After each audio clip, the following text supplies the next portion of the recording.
नमस्कार।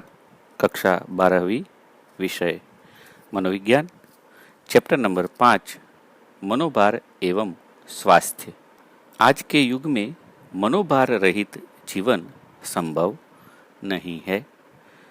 मनोभार की तीव्रता हमारे स्वास्थ्य, हमारे जीवन के लिए इतनी अधिक हानिकारक होती है कि वह हमारे संपूर्ण अस्तित्व को तहस नहस कर सकती है, क्योंकि मनोभार आवेगात्मक एवं बोधात्मक रूप से बहुत गहरा असर हमारे मन पर करता है। अगर मनोभार बहुत ज़्यादा हो और लंबे समय तक चले तो हमें बहुत सारे मनोशारीरिक रोग भी होते हैं, जैसे कि high blood pressure, diabetes, ulcer और ब्रेन स्ट्रोक।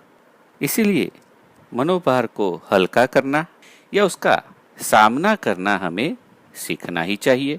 मनोभार का सामना करने की अनेक रीतियां हैं। मनोभार का सामना करने की प्रत्येक व्यक्ति की अलग अलग रीति हो सकती है। मनोभार की निषेधक असरों से बचने के लिए हमें पर्यावरण की मांगों को संतुष्ट करना चाहिए। कुछ लोग अपने जीवन में बहुत अधिक मनोभार का सामना करने के बावजूद टूटते नहीं हैं। तो क्या करना चाहिए मनोभार का सामना करने के लिए?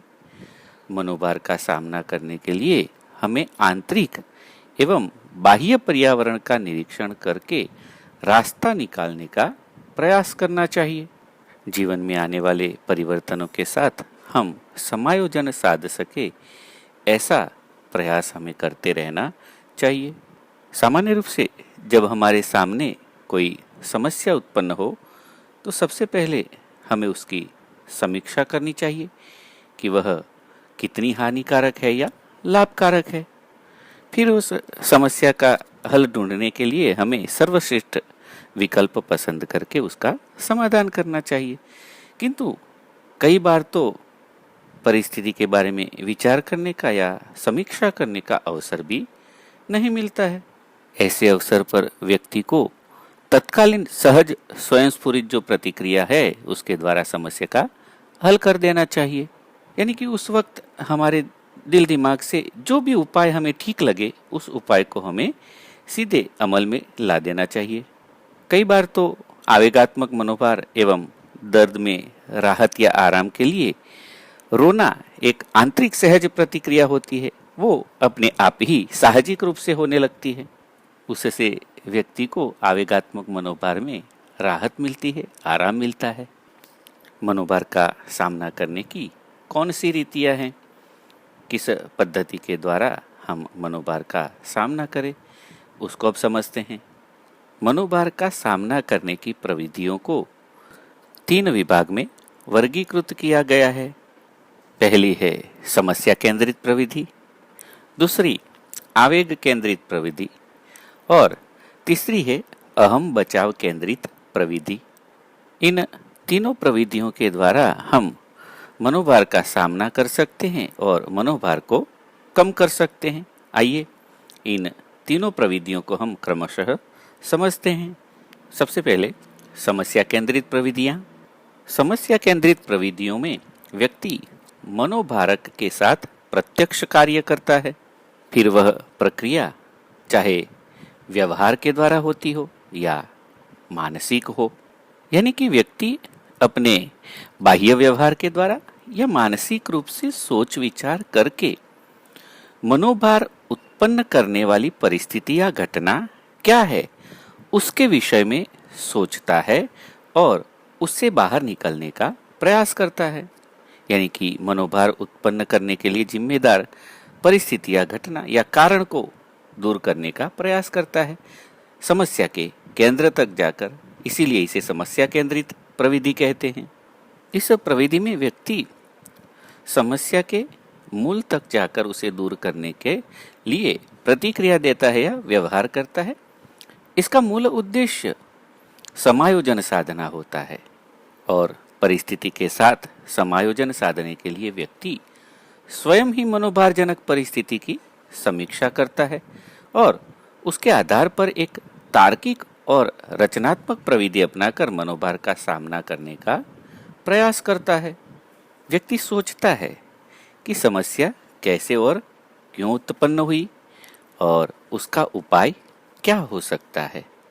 फिर वह इस समस्या का समाधान करने के लिए विकल्पों को ढूंढता है और उसमें से सर्वश्रेष्ठ विकल्प पसंद करके उससे बचने का प्रयास करता है।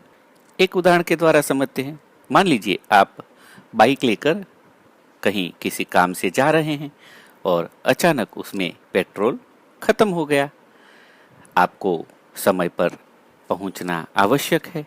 अब आप सोच रहे हैं कि क्या करूं, मैं समय पर पहुंचूंगा या नहीं, पहुंचने के लिए क्या करूं। तो आप उसके उपाय ढूंढेंगे। उपाय 2, 3, 4 हो सकते हैं और उसमें से सर्वश्रेष्ठ उपाय को आप अमल में लाएंगे। तो यहाँ समस्या क्या है? पेट्रोल का खत्म हो जाना और समय पर पहुंच न पाना।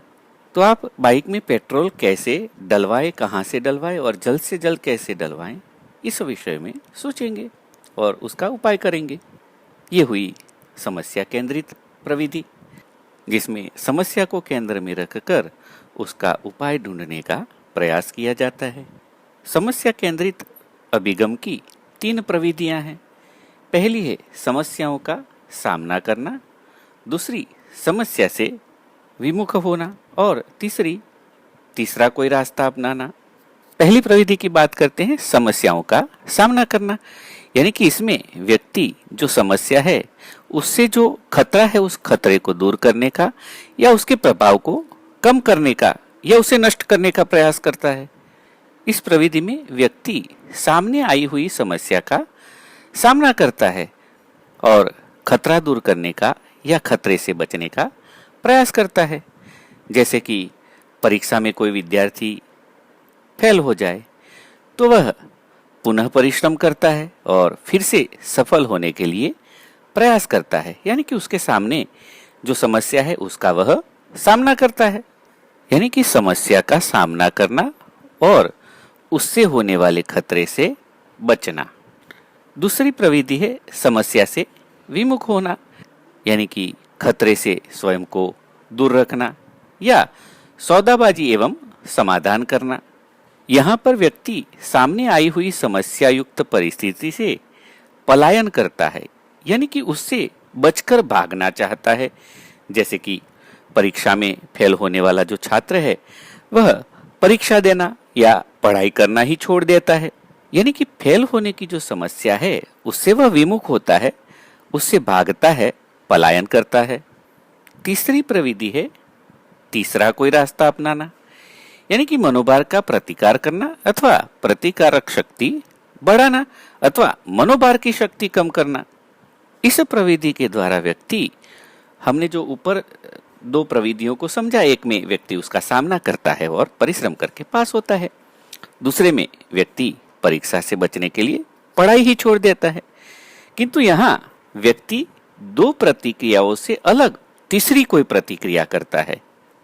जैसे कि पढ़ाई में फेल होने वाला छात्र समझ जाए कि पढ़ना मेरे बस की बात नहीं है, तो फिर वो संगीत में रुचि लेता है, नृत्य में, खेलकूद में, इस प्रकार किसी अन्य विषय में वह आगे बढ़ने का प्रयास करता है।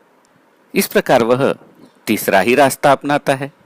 तो ये हुई समस्या केंद्रित प्रविधि, जिसमें व्यक्ति समस्या को केंद्र में रखकर 3 प्रकार से उससे बचने का प्रयास करता है। एक तो समस्या का सामना करना या समस्या से विमुख होना या तीसरा रास्ता अपनाना।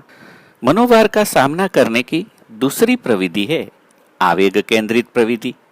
समस्या केंद्रित प्रविधि में व्यक्ति समस्या को केंद्र में रखकर उसका उपाय खोजता है, जबकि आवेग केंद्रित प्रविधि में व्यक्ति मनोभारजन्य परिस्थिति में परिवर्तन करने के बदले अपने विचारों या भावनाओं में परिवर्तन लाने का प्रयास करता है। व्यक्ति को कोई समस्या उत्पन्न हो गई है और वह उससे बचना चाहता है, तो वो टीवी देखने में लग जाता है या संगीत सुनने में लग जाता है। यानी यह अभिगम समस्या केंद्रित नहीं है, परंतु उपाय केंद्रित है। इस प्रविधि में स्वनियमन एवं आवेग नियमन अधिक महत्वपूर्ण है, क्योंकि व्यक्ति समस्या को दूर नहीं करता, बल्कि अपने आवेगों को या अपने विचारों को परिवर्तित करता है, जिसके लिए स्वनियमन और आवेग नियमन आवश्यक है। चिंता, हताशा, क्रोध और अन्य आवेग भी व्यक्ति जब उससे ग्रसित हो जाए तो उस पर नियंत्रण रखना अथवा उसको बदलना, यानी कि मनोभार उत्पन्न करने वाले आवेगों से ग्रसित होने पर उसको बदलने की जरूरत पड़ती है और बदलना है तो नियमन आवश्यक है। उदाहरण के रूप में समझे तो अगर किसी व्यक्ति को किसी प्रकार का मनोभार है तो वह मनोभार से मुक्त होने के लिए फिल्म देखने चला जाता है, या चिंताग्रस्त परिस्थिति में व्यक्ति कभी कभी सीटी बजाता है या जोर जोर से हंसता है। एक और उदाहरण आपको दूं तो जैसे मुन्ना भाई MBBS फिल्म आपने देखी होगी, उसमें जो अस्पताल का डीन है डॉक्टर, वह ऐसी मनोभारजन्य परिस्थिति में हंसता है, हंसने लगता है और इस प्रकार से उसे जो गुस्सा आ रहा है उस पर वह काबू करता है या उस परिस्थिति से वह बचता है, यानी कि मनोभारजन्य परिस्थिति में परिवर्तन करता है। इस प्रविधि से समस्या हल नहीं होती, लेकिन मनोभार का जो निषेधक प्रभाव होता है उससे हम बच सकते हैं या उसका सामना कर सकते हैं। ये हुई आवेग केंद्रित प्रविधि, जिसमें आवेग में परिवर्तन करके मनोभारजन्य परिस्थिति का सामना किया जाता है। तीसरी प्रविधि है अहम बचाव केंद्रित प्रविधि। इसे मनोवैज्ञानिक भाषा में बचाव प्रयुक्तियां भी कहते हैं। इस प्रविधि के द्वारा व्यक्ति स्वयं को आवेगात्मक नुकसान और अवमूल्यांकन से मनोवैज्ञानिक रीति से बचने का प्रयास करता है। ये जो प्रविधियां हैं ये सीखी हुई प्रतिक्रियाएं होती है। ये प्रतिक्रियाएं आदत बनकर भी कई बार अचेतन अवस्था में भी काम करती रहती हैं, यानी कि इंसान को पता भी न हो और वह प्रतिक्रिया दे देती है, जैसे कि दमन, ऊर्ध्वीकरण, यौक्तिकीकरण, प्रक्षेपण। ये सारी बचाव प्रयुक्तियां हैं और व्यक्ति अपने अहम बचाव के लिए और अपने अवमूल्यांकन से बचने के लिए इन बचाव प्रयुक्तियों में से किसी बचाव प्रयुक्ति का उपयोग करता है। इस अहम बचाव केंद्रित प्रविधि में वास्तविकता बनी नहीं रहती और व्यक्ति स्वयं के साथ छल करता है। जैसे कि कोई विद्यार्थी परीक्षा में फेल हो जाता है तो उसका दोष वह टीचर को देने लगता है, या कोई बैट्समैन 0 रन पे आउट हो जाता है तो वह पिच का या बल्ले का बहाना निकालता है कि पिच खराब थी या बल्ला खराब था। तो इस प्रकार इस प्रविधि के द्वारा व्यक्ति अपने अवमूल्यांकन से बचने के लिए इसका दोष दूसरे पर डाल देता है और उसके लिए वह बचाव प्रयुक्तियों का प्रयोग करता है। किंतु इसका अधिक उपयोग करने से व्यक्ति कुसमायोजन की ओर चला जाता है। इस प्रविधियों का मुख्य उद्देश्य असफलता को छिपाना, चिंता को कम करना और आवेगात्मक दुख को कम करना एवं स्वयं के बारे में पूर्णता की भावना को सुरक्षित करना होता है।